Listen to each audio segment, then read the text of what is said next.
just going to type. I'm typing something into the chat while we let people trickle in. So just give me 1 second.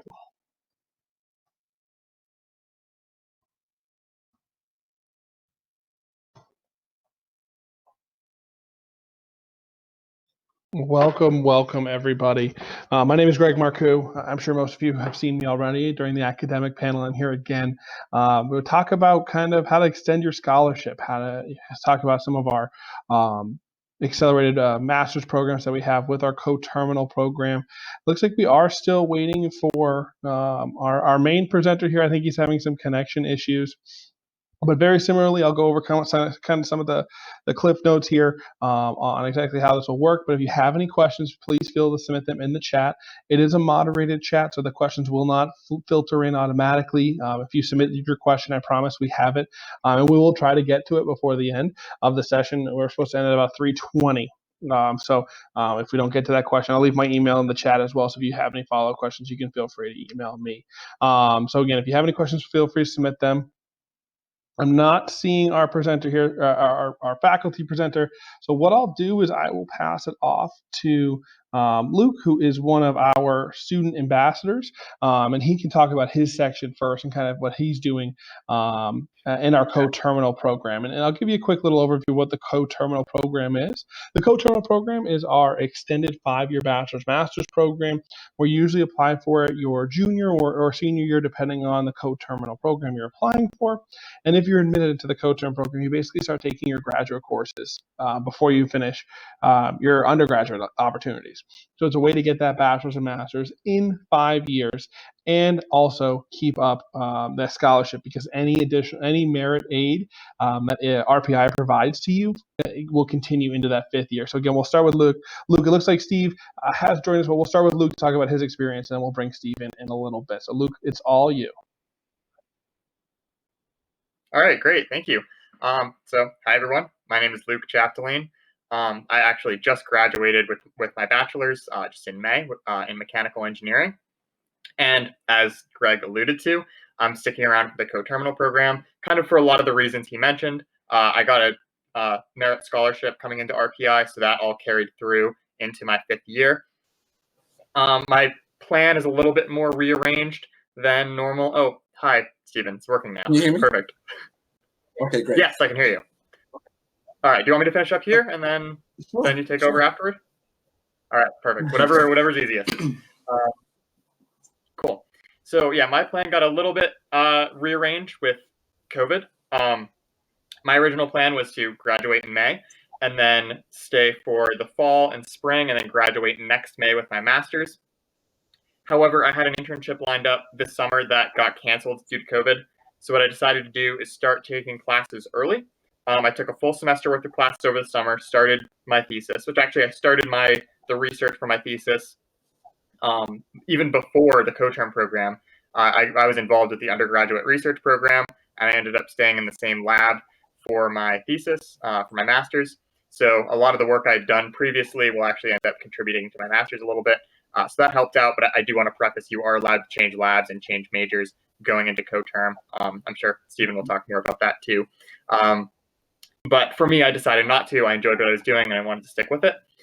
So that had some advantages. So now I'll be graduating in December.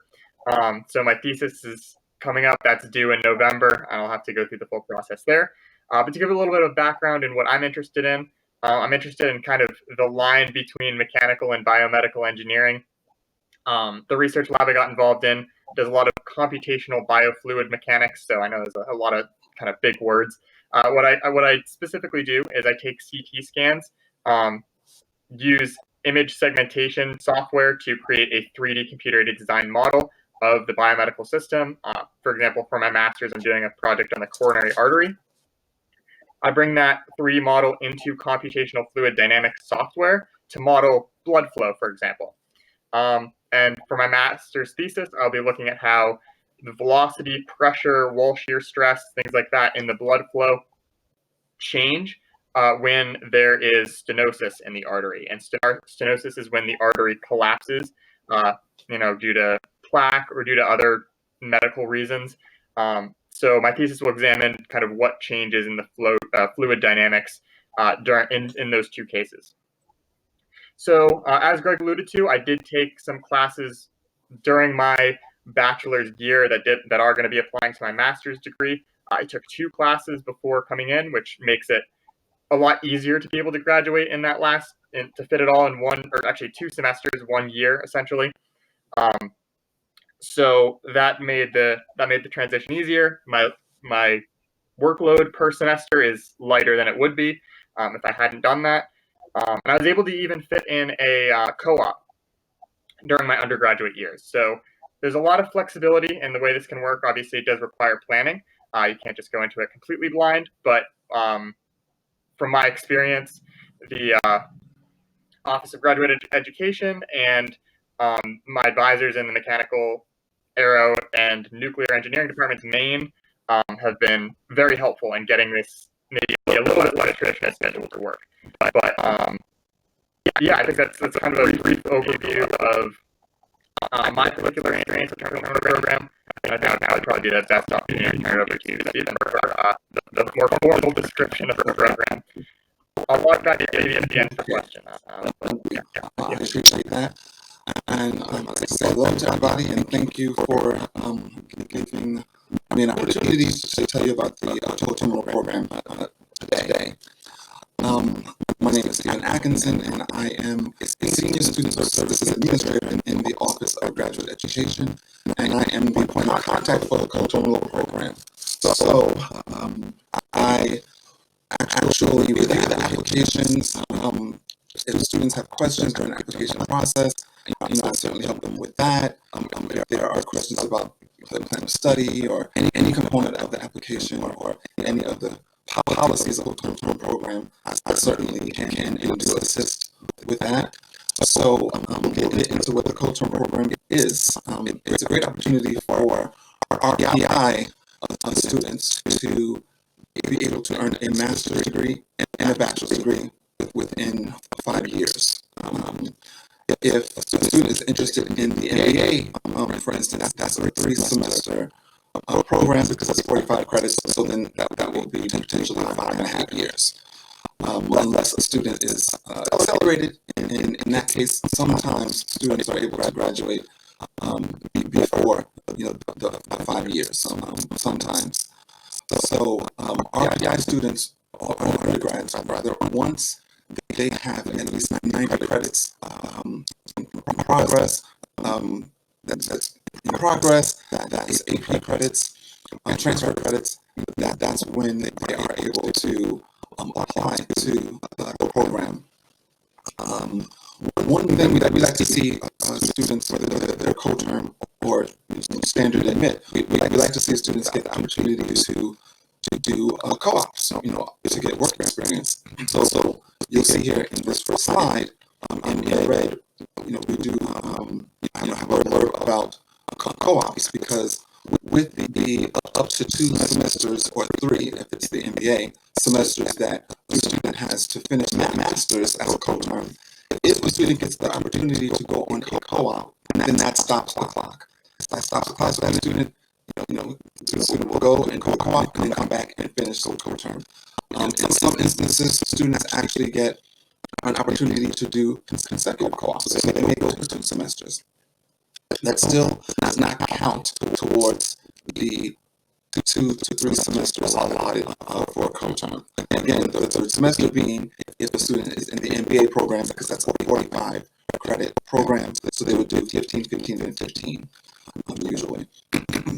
So after graduating with a bachelor's, that is when co-term officially starts. So students will apply to co-term as undergrads and be admitted as undergrads, but then really become co-term students and actually be classified as an official grad student after graduating with a bachelor's degree, and then you'll have your co-term semesters. We always tell students to consult financial aid when you discover that you may be interested in co-term, just to see where you stand. Some students may fill out the FAFSA, the pre-application for federal state aid, so you definitely want to be up on the deadlines there and applying when you're supposed to so that you can get graduate federal aid. But the great thing about the co-terminal program is that undergraduate students get to use their undergrad RPI funding towards their grad degree. A lot of our RPI students come in with either the instrumental or some type of merit based merit or needs based funding gifted to them by RPI. That is the undergrad funding that will carry over to the co-term for your 2 semesters, or again 3 if you're doing the MBA program.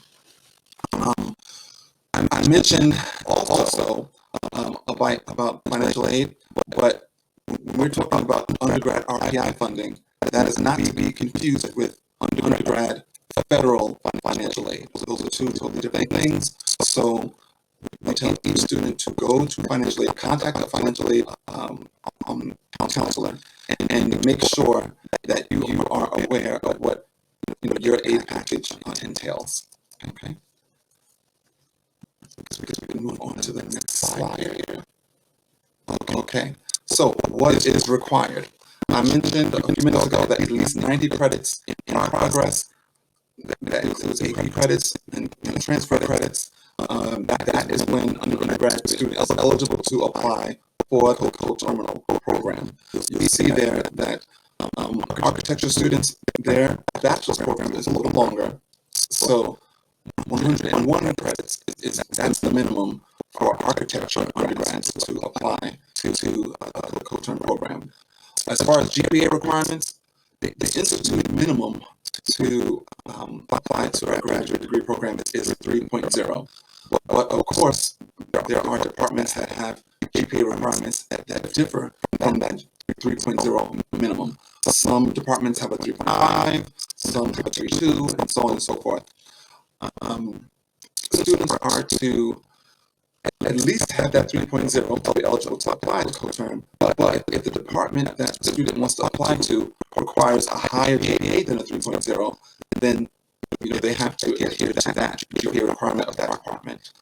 That's not to say that the department may not work with a student who may fall just shy of that let's say 3.5 is a requirement and the student has a 3.4. The department has the option to still admit the student, or put them put their application forward to the Office of Graduate Education for admission, even with that 3.4. As long as we see at least a 3.0, for our purposes, that student is eligible to apply. Okay. So the components of the application. The application, it's a 2-page. The first 2 pages are just general information. Your address, the degree program of interest, and the department that you're applying to. They'll sign that second page. But 2 very important components of the application are the graduate plan of study. So we'll talk about that first. The graduate plan of study is just that it houses your graduate degree program. So we're looking for that 30 most degree programs, most master's degree programs are at 30 credits. So we're looking for a 30 credit degree program on that graduate plan of study. We will be checking that in the review of the application to make sure that the courses on the plan of study adhere to the curriculum requirements. We also have a 4th and 5th year planner, which is just as it states.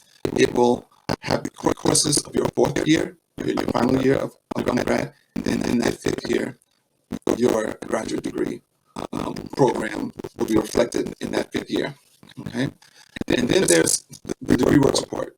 The degree work report that is a document that tells us the program of undergrad students, what you've taken, what your program requires, the amount of credits that program requires, what you still need to take to fulfill that degree program. That is a very important component of the application as well, because again, you have to graduate with your bachelor's first, and then we move on to graduate status to do your co-term. But for the purposes of our review, we look at that degree report very closely to make sure that the students are on track to graduate with a bachelor's when they are supposed to. Okay, so that there isn't any delay, so that there's not a situation where you've been admitted to the program as an undergrad and you're supposed to graduate, let's say that next semester, following admission into co-term, and you find out you have one more course, one more undergrad course left to fulfill. That would impact your graduate degree program. So we try to stave off, that occurrence. So we look closely at the undergrad work to make sure that the student is on track to graduate before we approve the application. Okay. Thank you. So I just talked a little bit about the degree report, the importance of that, the importance of the fourth and fifth planner, and the graduate plan of study. The graduate plan of study, I mentioned that it allows your graduate degree program, usually 30 credits or 45 if you're interested in the MBA program. What we're looking for in the plan of study is that all the information is present. The course title, the course number, the semester that you're taking the course, the credit amount. As long as that is filled out thoroughly, that definitely makes for a quicker review of the application. Now, one of many great things about the program is it allows for students to get a jump start on their graduate degree a little early. If an undergrad student has room in their schedule to maybe throw in a 6,000 level course, in a lot of cases, our office will approve that. There's an approval process for allowing an undergrad student to take a 6,000 level or graduate course. Now, if there's room in an undergrad student's schedule who is interested in co-term, more times than not, they'll be granted the opportunity to do that. Of course, we'll look at GPA, we'll look at your undergrad work and see where you are there before approving that. But that's a great way to get a jump start on your co-term program. And by the time you graduate with your bachelor's, you may have a 6,000 level course or even two that you can apply to your graduate degree program. Also, you'll see if we jump down to number 4, in red, it says no more than 16 credits. What we're saying there is if an undergrad student has room in their schedule to take, let's say, a course, that in most cases works out just fine, but that student will be capped at no more than 16 credits for the semester if you're taking a 6,000 level course. Also, I'll mention that a number of undergrad students will take 4,000 level courses that may work towards their graduate degree. Most graduate degree programs at RPI do allow a certain number of 4,000 level courses on the plan of study. There are no more than 12 4,000 level courses allowed on the graduate plan of study. Some departments have a cap of, let's say, 8 4,000 level courses. But the great thing is a lot of students who are undergraduates have a 4,000 level course or two that they've taken, but aren't using towards their undergrad that also apply to their grad program. So that's another way of getting a jump start on your graduate degree program as a co-term as well. Okay, let's move on to the next slide here. All right, so I'm going to talk about application deadlines. Now, a few minutes ago, I spoke about 90 credits being the point at which a student can apply. So it's 90 credits or first semester of senior year. The first semester of senior year, or when you have at least 90 credits, that's when you can apply. Okay, and the application, once you decide that you want to apply, you're going through the application process, you're filling out your graduate plan of study, your planner, and all of these things. Once you have that packet together, that will be handed into the department that you're applying to, not the Office of Grad Ed, the department you're applying to, because each department has their own approval process.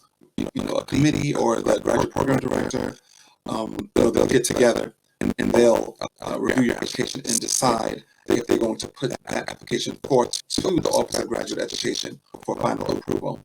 Okay. So we talked about the deadlines. So we see here in red, we highlight, the application deadlines for the departments to have their applications into us of the students that they want.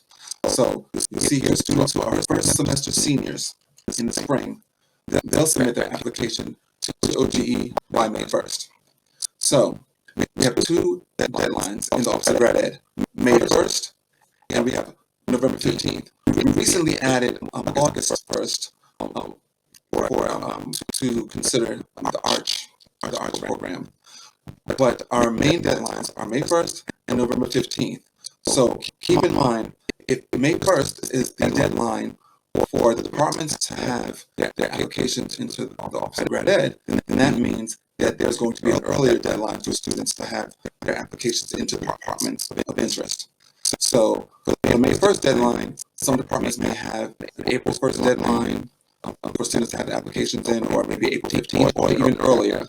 So going on to the Office of Graduate Education website and going to the cultural page, you'll find those deadlines, or of course you can go right to the website of the Department of Interest. And then for November 15th, for that deadline, you'll have departments who may have an October 1st or an October 15th deadline, or even a little sooner. So again, go to our website, the Office of Graduate Education website, or the website of the Department of Interest. And then we have the August 1st deadline for ARCH, which we don't see too many applications come in for the ARCH deadline. May 1st and November 15th, those are our deadlines that, where we get the most applicants. Okay. And just to have a numbered list of the process when a student decides that they want to apply. So this is, first, number one is our recommendation. We recommend that the undergrad advisor is consulted first, because every student who applies to co-term is an undergrad status at that point. So you still have a semester or two to go to graduate with your bachelor's. So we definitely want to talk with your undergrad advisor, review your degree work report, make sure that your undergrad pass is clear and that you're on track to graduate when you're supposed to. We always recommend seeing the undergrad advisor first to someone who's interested in co-term. Okay. You develop your graduate plan of study. Your fourth and fifth year planner, we've already talked about, the difference between those two. You submit your application and all required materials to the department that you're applying to, not the Office of Graduate Education. That will come to us once the department makes their decision about your application. And once we review the application in the Office of Grad Ed, we'll forward that to admissions for processing, and then the student will get a letter from admissions, a letter of congratulations saying that you've been admitted. And I'll also add a couple things here, that there is no cap on how many co-term students are accepted per semester. As many students apply, that's as many as will hopefully be admitted, barring anything unforeseen about the application or something else. I'll also mention RAs, research assistants, and TAs, teaching assistants. Those are great opportunities. We love to see students get those opportunities, but co-term in and of itself is a great opportunity, and therefore, students who are interested in being teaching assistants, if you want to be a teaching assistant, then you would not be, co-term probably wouldn't be the route you'd want to go, because co-terms are not allowed to be teaching assistants. Co-terms get the benefit of that undergrad funding, so they're not eligible to be teaching assistants. Research assistants, co-terms are eligible to be research assistants, but only in the summer. Only in the summer sessions are co-terms eligible to be research assistants. So, that's very important to note. So I wanted to definitely make note of that. And with that said, that is co-term. And my contact information is here, my email, and my phone number there. I'm happy to answer any questions. Please feel free to contact me, using my email or phone.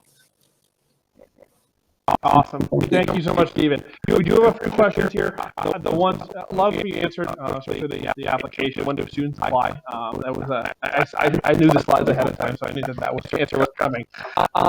So we have some specific questions about specific programs. So there's one about our co-term programs available for computer science, biomedical engineering. So could you kind of talk about is there any difference in the opportunities between majors or anything like that? That's a simple answer to that question, and those programs that you mentioned and most all others are available through co-term. Actually, the 3.5 GPA example that I gave was from computer science because they require 3.5. But we have the Lally School and all the programs there, computer science, biomedical engineering, electrical engineering. Obviously mechanical engineering, Luke. What else is there? We have the School of Humanities and their programs. There's a fairly new program, critical game design. Is a new program, and we're seeing applications increase for that program, which is a great thing. And you may have a student who was in management for undergrad, go into computer science, or someone who's in computer science, maybe shift gears and want to go into, something in-house or mechanical engineering. So it really is wide open, and students have the option of really going whichever direction they want through co-term. And the RPI undergrad funding going towards up to 2 or 3 semesters of co-term, that's across the board for any program. Awesome. Now this one might be one for Luke to answer. What is the benefit of getting a master's degree right after the bachelor's degree, specifically for engineering? Is the question. So can you kind of talk about why you may have decided to go for the master's instead of going into the workforce right away? Yeah, definitely. I mean, there are a lot of reasons. For me, one of them was just I enjoyed my research. I wanted to do a little bit more with it, be able to write a thesis, and the co-term program seemed to be a really great opportunity to do that because I could have a scholarship or keep my scholarship from a bachelor's degree. But what I've noticed in job searching in general is having a master's helps. So if you're deciding between not getting a master's at all and getting a master's, getting a master's will really give you that edge, especially now. I mean, during the pandemic, jobs are, it's harder and harder. I'm sure that's going to turn around by the time everyone watching this comes to RPI or comes to college. But having that edge with a master's can really make a difference for you in getting a job in many cases. And the co-term program is smooth. You get to keep your scholarship. Plus, it's only 1 year after your bachelor's degree, as opposed to if you apply to another school or you apply to the master's through a regular program. It usually takes 2 years. So it's very accelerated. It's very streamlined, and you can get a lot of it done during your undergrad years, a few classes out of the way. So it helps a lot and is very, very efficient in that regard. Awesome. And then this one is definitely for Stephen. What's the difference, the functional difference between a master's and a PhD?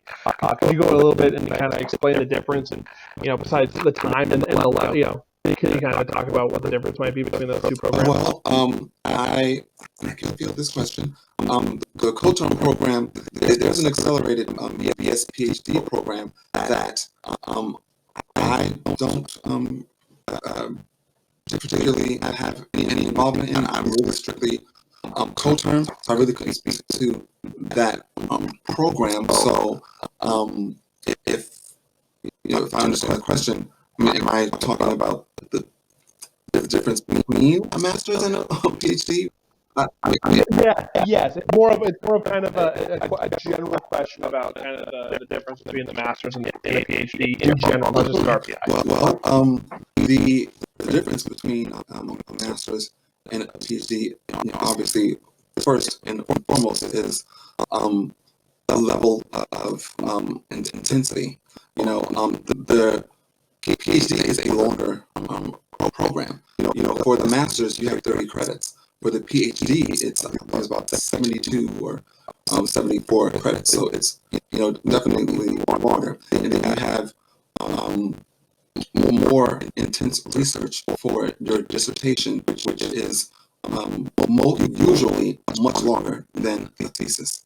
You can have a thesis that's maybe 50 pages or 100 pages, but your dissertation is usually considerably longer and considerably more research over a longer period of time.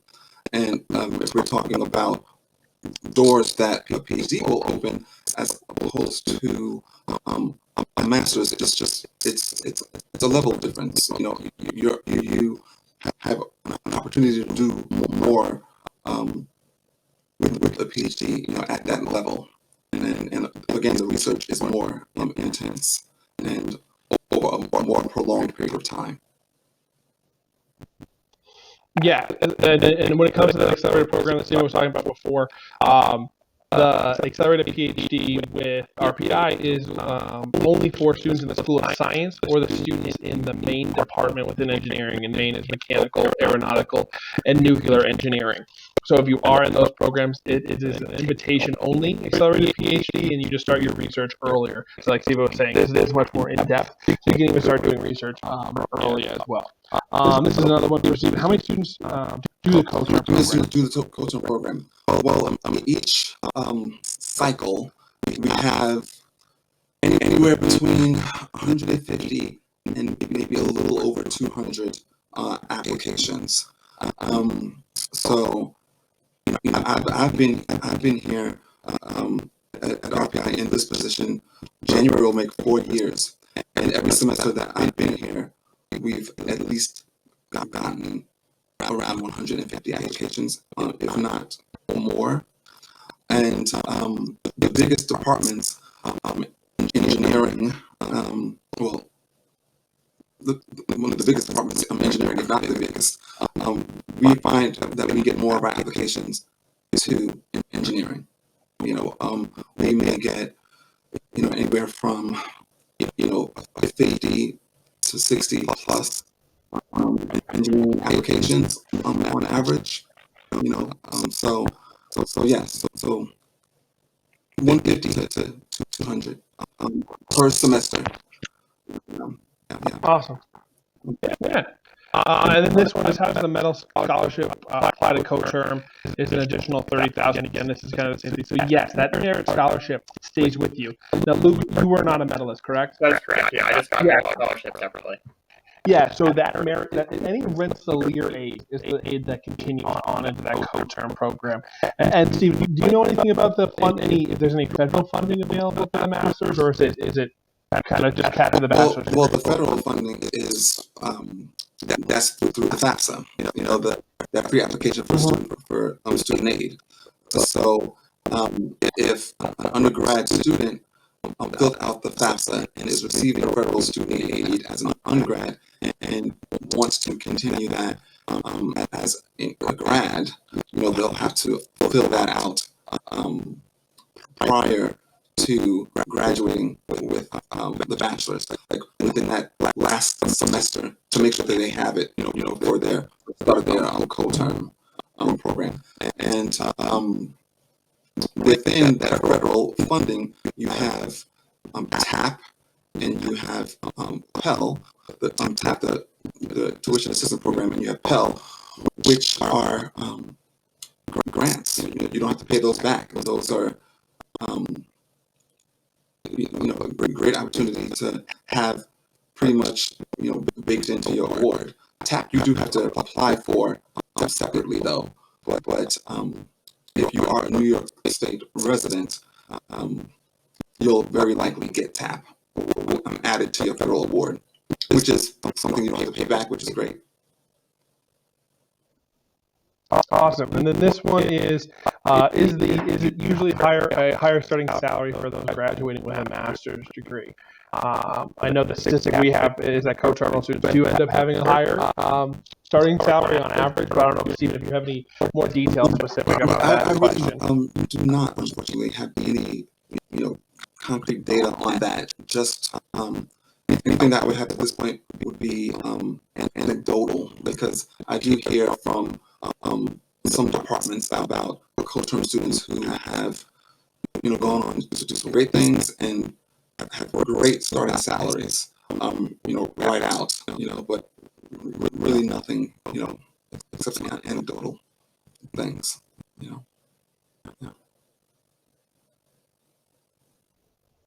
The Center for Career and Professional Development also releases a job report every year, and Stephen was talking, I was trying to find it. So I'll try to find it, and I'll send in the statistical data that you can take a look at. It shows everything from graduates and co-op and internship experiences to co-term program students. Can you use outside scholarships and apply to a co-term? Absolutely. So at RPI, we consider the outside scholarships as kind of just your money that you're using to pay your check. So yes, you can use that outside scholarship for payment towards the co-term program or your undergraduate program. This is a good one. Are you required to stay on campus for the co-term program, or are you required to live on campus? The answer to that is no. No, you're not required to live on campus as a co-term. Awesome. And then, Luke, what was your plan pre-COVID on where you were possibly going to live? Were you going to live on campus? I actually moved on campus starting my junior year. So I'm in the same place, and I was planning on staying in the same place. So my plan wouldn't have changed, COVID or not. But yeah, to answer the question, you definitely don't have to live on campus, and I am living proof of that. I live right like 5-10 minutes off campus. And you're off campus right now. You're in your apartment. Yeah. Perfect. Yeah, and then this is the hiring statistic data that I just put into the chat as well. So if you're interested in that, definitely I recommend taking a look there. If you have any more questions, please free to send them in. I'm not seeing any additional questions. Stephen, we definitely provided a lot of information. I will again put my email in the chat as well. So if you have any questions, feel free to email me about any questions you have about co-term program or the admissions process, whatever it may be.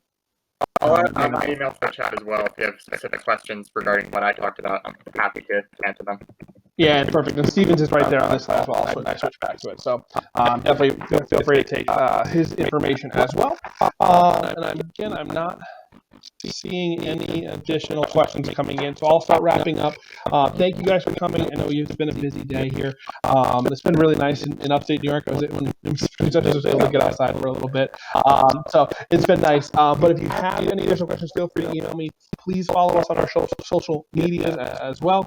Again, Instagram is kind of where we do the most activity for different clubs and organizations, so on and so forth. And then there's also the YouTube channel, which all these sessions are going to be recorded and thrown up there for the next week or so. So feel free to take a look at those and any of our past webinars as well. So thank you all. Thank you, Stephen. Thank you, Luke, for taking the time out of your Saturday to do this. And everyone have fun the rest of the weekend and stay safe. Bye. Thanks, Luke. Thank you. Thank you.